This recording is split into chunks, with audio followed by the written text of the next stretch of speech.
Ever since November 2023, when Cassie Ventura filed a lawsuit against rapper, businessman, and multimillionaire P. Diddy, a flood of accusations has emerged. In the past few months, Diddy has faced arrest, additional lawsuits, and a growing list of charges. With all the revelations surfacing about him, it can be hard to separate fact from fiction. Today, I'll break down all the formal allegations against P. Diddy. But first, let's dive into a little more about who he is. Before we go further, I want to issue a quick disclaimer. This video will touch on some dark, disturbing, and sensitive topics, so viewer discretion is advised. Most of us know Diddy, or at least recognize his name, but to truly understand the weight of these allegations, we need to take a closer look at his career and influence.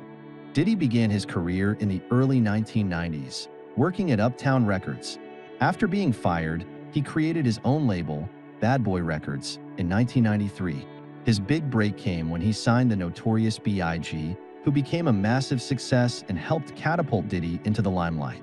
He also signed other artists like Faith Evans and established an in-house production team, the Hitmen, who collaborated with major stars like Usher, TLC, Mariah Carey, and Aretha Franklin. Already a success behind the scenes, Diddy began releasing his own music, with his first single charting for 28 weeks on the Billboard Hot 100. His debut album sold 561,000 copies in its first week. This early success established Diddy as a powerful force, not only as an artist but also as an executive in the music industry. Beyond music, Diddy expanded his empire with numerous business ventures, including a lucrative partnership with Ciroc, in which he earned 50% of the profits for helping to grow the brand. Diddy's wealth, influence, and power are undeniable. He's won a Guinness World Record for being the most successful rap producer in 1997, earned 3 Grammys, and helped shape the careers of artists like Biggie, Mary J. Blige, and Usher. Today, his net worth is estimated to be around $1 billion. But despite all his success, controversy has long followed him. In 1999, Diddy was sued by Nas's manager after a violent altercation, settling out of court for $500,000. In 2003, his clothing brand Sean John was accused of violating labor laws in Honduras, where workers were allegedly forced to work long hours for low wages and poor conditions. And in 2007, he was sued for battery after punching someone in a nightclub. Additionally, disturbing allegations have emerged over the years. Diddy's ex, Cassie Ventura, claimed that he blew up Kid Cudi's car, a claim later confirmed by Kid Cudi's spokesperson. For years, there have also been rumors linking Diddy to the murders of Tupac Shakur, and the notorious B.I.G. Tupac's murder suspect even alleged that Diddy offered him money to kill both Tupac and Suge Knight. The day you release a hit is the day Diddy admits to orchestrating the hit that led to Tupac's death. On top of that, he has also acknowledged that Biggie's murder inadvertently boosted his own career. Even as recently as 2017, Diddy faced a sexual harassment lawsuit from his chef, which was settled out of court. For a long time, Diddy has been shrouded in controversy, surrounded by numerous conspiracy theories throughout his career. However, nothing could compare to the events that unfolded in November 2023 when singer Cassie filed her lawsuit. Cassie Ventura's lawsuit against Diddy initiated a cascade of legal challenges for him. She expressed that after years of silence and darkness, she was finally ready to share her story and advocate for other women who endure violence and abuse in their relationships. Cassie met Diddy in 2005 when she was just 19 and he was 36. She signed to his label in 2006, entering into a 10-album deal that essentially handed over control of her career to him.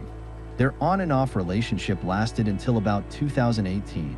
In her lawsuit, Cassie claims that shortly after they met, Diddy began giving her drugs to ensure her compliance. She alleges that he assaulted her multiple times a year and forced her to engage in sexual acts with male prostitutes while he filmed.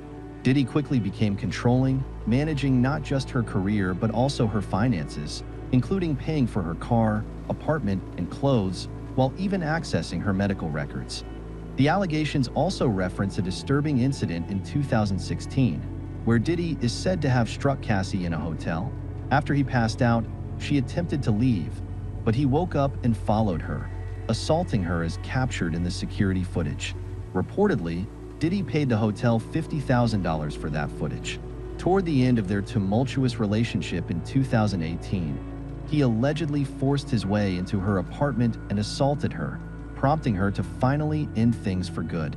The lawsuit details an incident where Diddy dangled one of Cassie's friends over a 17th floor hotel balcony and references a 2012 event where he allegedly tried to blow up Kid Cudi's car because Cudi was briefly involved with Cassie. A spokesperson for Kid Cudi confirmed the veracity of these claims. In response to the allegations, one of Diddy's lawyers, Ben Brafman, stated that Diddy vehemently denies these serious and outrageous claims. For 6 months, he claimed Diddy had been subjected to Cassie's demands for $30 million, threatening to write a damaging book about their relationship, a claim Brafman dismissed as blatant blackmail. Despite withdrawing her initial threat, Cassie proceeded to file a lawsuit filled with what Diddy's team describes as baseless and outrageous lies aimed at damaging his reputation for financial gain. In response, one of Cassie's attorneys alleged that Diddy offered her 8 figures to silence her and prevent the lawsuit from being filed. It's deeply troubling to dismiss these claims as mere attempts to extort money, especially when there is reportedly footage supporting Cassie's allegations. The incident in the hotel where he allegedly assaulted Cassie was reportedly not captured on publicly available footage at the time, raising questions about the truthfulness of the claims.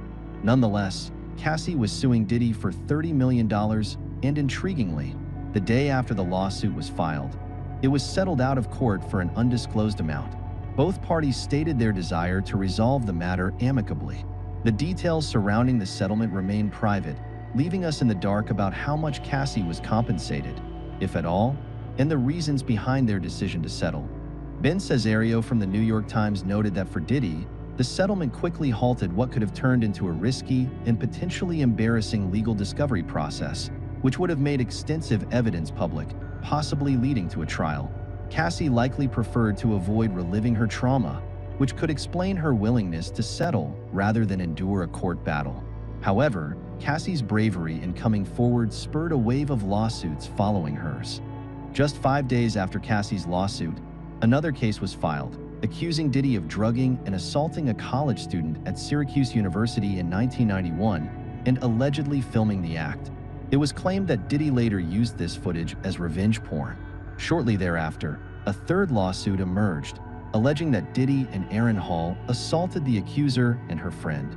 Following the assault, Diddy reportedly became violent when he arrived at the victim's residence, even choking her until she lost consciousness. In response to these allegations, Diddy's spokesperson again dismissed the claims as fabricated, asserting that they were false accusations stemming from events over 30 years ago and filed at the last minute. They described the lawsuits as mere attempts to exploit Diddy's fame for financial gain, labeling the accusers as anonymous individuals who lie without any regard for consequences. On December 6th, another lawsuit was filed, claiming that in 2003, a 17-year-old was gang-raped by Diddy, Harvey Pierre, and an unnamed assailant. The victim alleged they were persuaded to board a private jet to New York, where they were drugged and assaulted. In this lawsuit, the girl provided pictures that lent credibility to her claims. In light of these allegations, Diddy finally broke his silence on Instagram, stating, "Enough is enough. For the last couple of weeks, I have sat silently and watched as people attempt to assassinate my character and destroy my reputation and legacy. Disturbing allegations have been made against me by individuals seeking a quick payday. Let me be absolutely clear. I did not commit any of the terrible things being alleged. I will fight for my name, my family, and the truth." However, Diddy's statement was not well received, and more troubling allegations continued to surface. In February of this year, producer Lil Rod filed a substantial $30 million lawsuit, accusing Diddy of harassment and threats that spanned over a year. He alleged to possess footage of Diddy and his associates engaging in criminal activities, asserting that the accusations against Diddy reached a level comparable to RICO charges. The lawsuit named individuals including Diddy, his son Justin, Lucian Grange, CEO of Universal Music Group, Ethiopia Habtemariam, CEO of Motown Records, and Diddy's chief of staff, Christina Karam, among others. Lil Rod claimed to have lived with Diddy for months and spent time on a yacht rented by him, where he witnessed many of Diddy's alleged misdeeds. He reported being a victim of unwanted and unauthorized groping by Diddy. When he voiced his concerns to Diddy's chief of staff, he was told that Sean will be Sean. According to the lawsuit, Diddy allegedly pressured Lil Rod into sexual acts with Stevie J, promising him a Grammy in return. Additionally, Lil Rod claimed he faced harassment and assault from individuals linked to rapper Young Miami and had obtained footage of a rapper and an R&B singer, whose names were redacted from the complaint, engaging with underage girls. Ultimately, Lil Rod stated that the reason no one had come forward with accusations over the past few decades is that Diddy allegedly possesses footage of every guest at his parties, which he could potentially use to blackmail them. Lil Rod accused Diddy of a multitude of crimes, many of which we'll delve into later, but this lawsuit was significant, particularly as it named several individuals and claimed to have supporting evidence. Diddy's attorney dismissed the suit, labeling it as reckless name-dropping filled with fictional events. In the wake of these allegations, federal agents raided 2 of Diddy's residences.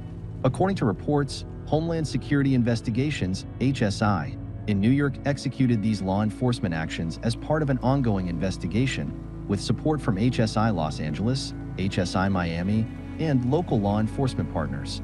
During the raids, both of Diddy's sons, Justin and Christian, were handcuffed, indicating that Diddy was under federal investigation, either due to the lawsuits or prior to them. Following the raid, CNN acquired video footage of Diddy attacking Cassie in a hallway. In response to the public release of this footage, Diddy issued an apology. He expressed remorse for his actions, stating, "It's so difficult to reflect on the darkest times in your life. Sometimes you have to do that. I was up. I hit rock bottom, but I make no excuses.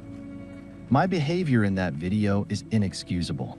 I take full responsibility for my actions in that video. I'm disgusted. I'm so sorry, but I'm committed to being a better man each and every day. I'm not asking for forgiveness. I'm truly sorry." On May 22nd, just a few days after the video surfaced, a former model came forward with accusations that Diddy had drugged and assaulted her in another lawsuit. Shortly thereafter, another woman alleged that Diddy had assaulted her 4 times between the mid-1990s and early 2000s, including accusations of battery and assault. More recently, yet another lawsuit was filed, accusing Diddy of drugging and assaulting another woman. According to ABC, this marks at least the 12th lawsuit filed against Diddy since Cassie made her allegations public in November 2023.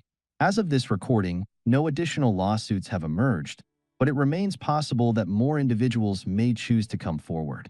The timing of these allegations coincides with the passing of a new law in New York known as the Adult Survivors Act. This legislation provides adult victims of sexual assault a chance to file civil lawsuits against their abusers, regardless of when the abuse occurred. Those aged 18 and older during their alleged abuse, to file civil lawsuits in New York, even if the statute of limitations has expired. Typically, adults who experienced sexual assault in New York had a 3-year window to file a suit. However, this new act granted victims a 1-year window to file lawsuits, which is set to expire this November. This isn't a coordinated attack against Diddy. Rather, the law, along with Cassie's lawsuit, appears to have inspired other victims to come forward. As things escalated for Diddy, he was arrested by federal authorities on September 16th of this year, based on a sealed indictment filed by the Southern District of New York. An indictment refers to serious charges. U.S. Attorney Damian Williams stated that Sean Combs led and participated in a racketeering conspiracy, using his business empire to engage in criminal activities, including sex trafficking, forced labor, kidnapping, arson, bribery, and obstruction of justice. Diddy currently faces 3 main charges: racketeering conspiracy, trafficking by force, fraud, or coercion, and transportation to engage in prostitution. Charges explained. Racketeering. This charge involves a series of illegal activities aimed at commercial profit, often disguised as legitimate business deals. The indictment claims Diddy abused, threatened, and coerced women and others to satisfy his sexual desires while protecting his reputation and concealing his conduct. It alleges that he used his employees and businesses to create a criminal enterprise that engaged in various illicit activities: trafficking by force, fraud, or coercion. Diddy allegedly used drugs, threats to careers and threats of violence to make women cooperate. From 2009 onward, he reportedly assaulted women through various means, including striking, punching, and dragging them. Transportation to engage in prostitution. This charge shares themes similar to the previous ones, focusing on coercion and manipulation to facilitate prostitution. The indictment includes shocking details about freak-offs, which were elaborate, orchestrated sexual performances that Diddy directed and often recorded.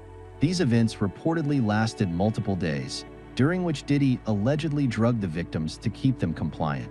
Law enforcement seized various supplies related to these events, including narcotics and over 1,000 bottles of baby oil and lubricant. Although some may find humor in this aspect, it underscores the disturbing scale of Diddy's alleged actions. Additionally, multiple firearms were discovered in his residences, purportedly used to intimidate victims. The indictment suggests that Diddy has been committing these acts for nearly 20 years, dating back to at least 2008. While jokes may circulate regarding the situation, the reality of the allegations paints a picture of serious criminal behavior, raising questions about the number of potential victims involved. The evidence presented by the U.S. government indicates a serious case, as federal prosecutors generally have a conviction rate above 95%. They claim to possess extensive recordings and have seized numerous electronic devices during earlier raids. At a press conference, the U.S. attorney stated, Sean Combs stood in Times Square and was handed a key to New York City. Today, he's been indicted and will face justice in the Southern District of New York. He also mentioned that the investigation is ongoing and encouraged anyone with information about Diddy's actions to come forward quickly. The indictment implies that others may have been complicit in Diddy's crimes. According to legal analysts, the government could pursue these individuals under a federal law known as misprision of felony, which makes it a crime to conceal knowledge of a felony without reporting it to authorities. Since his arrest, Diddy has been denied bail multiple times and placed on suicide watch, currently sharing a cell with Sam Bankman-Fried. His lawyer continues to assert Diddy's innocence, stating, Mr. Combs is a fighter. He's going to fight this to the end. He came to New York to establish his innocence. He's not afraid of the charges. The defense's rationale for the numerous baby oil bottles found in Diddy's possession is almost comical given the serious nature of the charges he faces. When asked about the thousands of bottles of baby oil and lubricants found during the investigation, Diddy's lawyer tried to downplay the situation, stating, I don't think it was 1,000. It was a lot. I mean, there's a Costco right down the street, and we know Americans buy in bulk. This is just consensual adults doing what consensual adults do. To summarize, Diddy is currently facing at least 11 lawsuits, having settled one, and is also facing an indictment. These allegations include serious themes of violence, sexual assault, racketeering, trafficking, prostitution, and more. None of the lawsuits contain information about other celebrities, except for Lil Rod's, which has been amended to omit some bigger names. It's possible that as the investigation unfolds, we may learn about other celebrities or public figures involved in Diddy's alleged actions. However, at this point, these are the specific accusations being made against him by multiple individuals and the U.S. government. As legal commentator Bruce Rivers pointedly states, guess what, Diddy? I got news for you. There's a freight train coming, and you are tied to those tracks. Your lawyer has a chisel, a blowtorch, and all kinds of other tools in his toolbox, but nothing he can do will remove you from those tracks. That train is the U.S. government.